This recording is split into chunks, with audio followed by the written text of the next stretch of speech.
Γεια σας ρε κοπέλια και κοπέλες.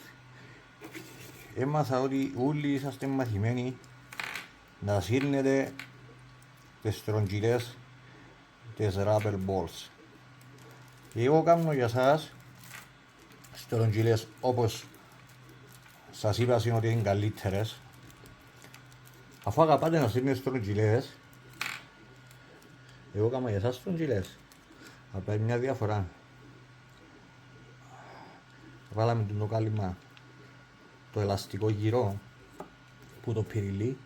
Για το πυριλί 15,5 μιλίμετρα πάνω κάτω. Τα πυριλιά έχουν το μέγεθος το ένα με το άλλο. Εν κάποια χιλιοστά μιλιμέτρου πάνω κάτω.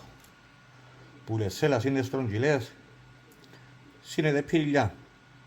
Σκέφτομαι έτσι το πυριλί με το χέρι σου του άλλου και πονεί. Σκέφτομαι παίξιμο πυριλί να μου να πάθεις.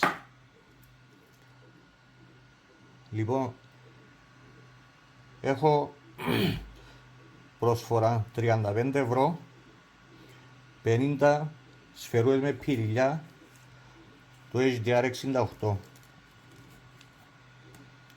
Ευχαριστώ πάρα πολύ.